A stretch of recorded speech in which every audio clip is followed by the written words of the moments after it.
Olá, pessoal.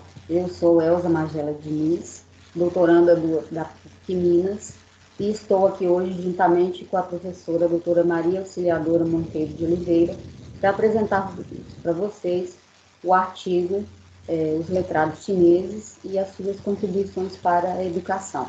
Então, fiz um PowerPoint e vou estar colocando aqui para vocês para que a gente possa direcionar aí a nossa apresentação.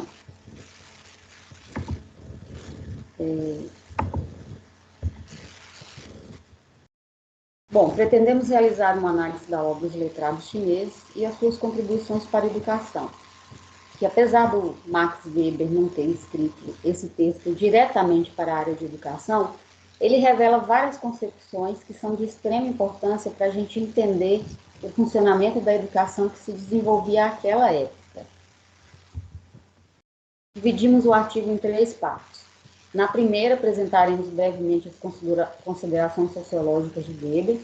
Na segunda, elencaremos as características e concepções da educação weberiana. Na terceira parte, apresentaremos a concepção de escola na educação chinesa. E, por fim, vamos traçar algumas considerações finais sobre a instigante leitura. Bom, a sociologia weberiana, ela nos trouxe várias contribuições de extrema importância. A partir dela, começou-se a pensar a relação indivíduo-sociedade e a partir do viés da interação do homem com o meio em que ele vive. Segundo Weber, o indivíduo passa a ter sentido em sua ação social, ou seja, o homem, por meio dos valores, regras e motivações, produz sentido para a sua ação social. O indivíduo, em sua ação, leva em conta o comportamento do outro, e isso faz da sua ação uma interação. Então, é o que eles chamam, o que ele caracteriza como ação social.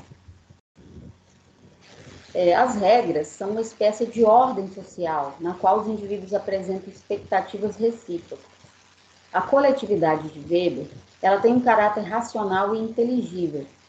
Essa coletividade, ou associação, como ele chama, se institucionalizaram historicamente, e foram essas regras que foram moldando e foram construindo aí essas relações dentro dessa sociedade. E em especial para o Estado, porque era a forma desse Estado manter o seu poder sobre os indivíduos. Então, a gente destaca aqui também, né, e no artigo vocês podem ler mais detalhadamente aí, até chegar a essa descrição do Weber, nós destacamos aqui para ele o que é o tipo ideal. Foi um conceito que foi criado pelo Weber, que organiza a realidade social conforme algumas categorias. É um estudo sistemático, né, que foi elaborado pelo autor. Ele não se apresenta de forma perfeita ou acabada, mas ele traz semelhanças e afinidades que permitem comparações, sintetizando um modelo ideal. Ele é um modelo para que a gente possa entender melhor a sociedade, a constituição de uma sociedade e os fenômenos sociais a elas ligados. A visão de Weber para a educação é de que ela assume um papel de preparar os homens para a vida em sociedade, assumindo as funções impostas pela racionalidade do Estado burocrático. Então, com o desenvolvimento, com as mudanças ocorridas no papel do Estado, ele teve a necessidade de criar ali uma estrutura na qual ele pudesse manter o poder e abaixo dele toda uma hierarquia a ser atendida. A educação passa a ter 2 finalidades, então, para Weber.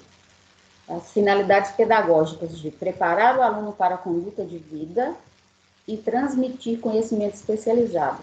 A conduta de vida para aprender a viver em sociedade e a transmissão de conhecimento especializado para que ele aprenda a desenvolver suas funções dentro desta sociedade. E aí, ele vai nos trazer 3 tipos de educação. A educação carismática, que é a educação que ele considera como algo pessoal, como uma característica subjetiva, uma característica do indivíduo. A educação especializada, que é aquela que vai ser desenvolvida, que vai ser treinada para que o indivíduo assuma a sua função. E a educação humanística, que ele considera como interior e exterior. Interior, pois trata-se do autoconhecimento, e exterior, porque trata das relações com os outros indivíduos e a interação com esses outros indivíduos. O autor destaca também que a educação determinava a posição social na China. A qualificação, ela era bem mais considerada do que a riqueza. Então, a ocupação dos cargos era mais através dos exames e das qualificações dos letrados. Podemos destacar também da educação apresentada por Weber dois tipos de pedagogia. A pedagogia do cultivo, que era para formar o homem culto, para ocupar o espaço, né, dentro dessa camada social em que ele se encontrava, e a pedagogia do treinamento, que tinha o objetivo de desenvolver os talentos humanos, que eram colocados a serviço desta sociedade. Os letrados chineses, eles eram aprovados nos exames e aí eles adquiriam privilégios estamentais e sociais. Quanto mais exames ele era aprovado, maior o grau de ocupação em cargos públicos.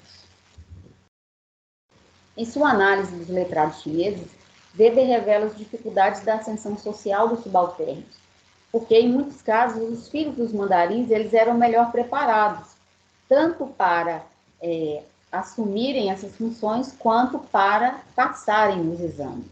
Então, era uma forma de estratificação social e de manutenção do status quo.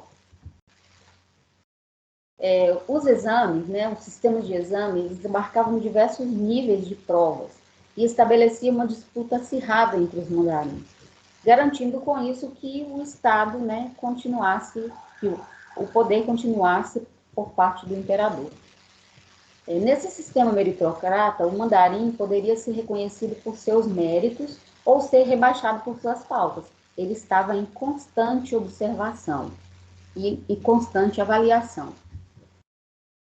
O sistema educacional chinês ele fomentava a formação do mandarim.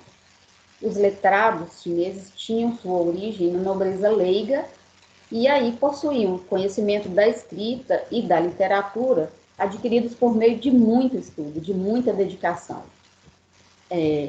Após o período confuciano, né, após a pacificação do país, ocorre aí uma separação no preparo dos letrados e o preparo dos cavalheiros.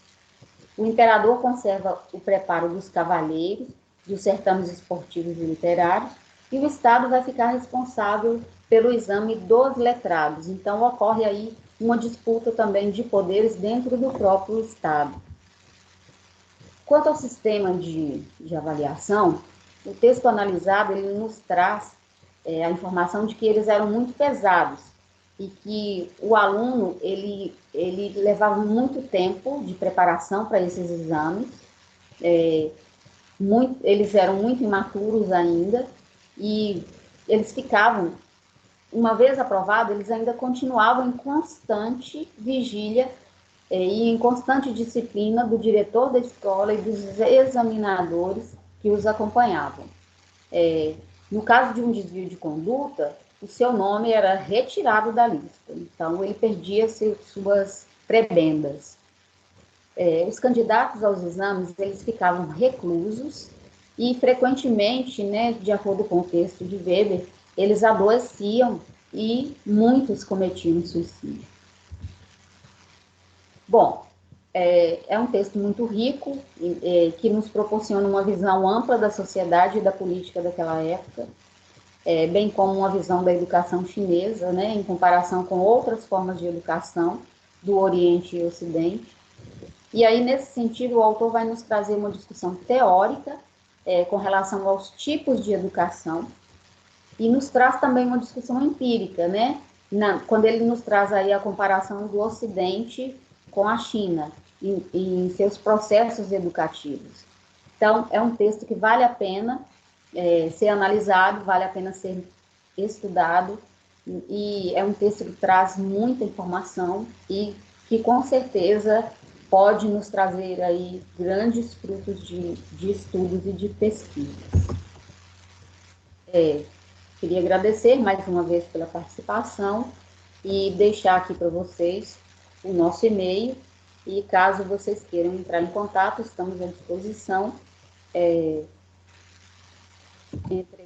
Podem entrar em contato pelo e-mail, e também gostaríamos, né, de convidá-los aqui para estarem lendo o artigo na íntegra, que vai ficar disponível aí nos anais do evento, né?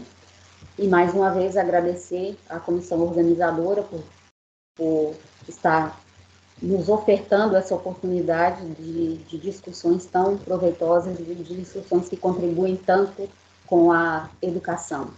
Mais uma vez, um muito obrigado, tanto meu quanto da professora Maria Auxiliadora, que não pôde estar aqui para que pudéssemos fazer essa gravação, mas que com certeza pode contribuir muito também com as dúvidas e com as questões levantadas pelos interessados em conhecerem um pouquinho mais do trabalho.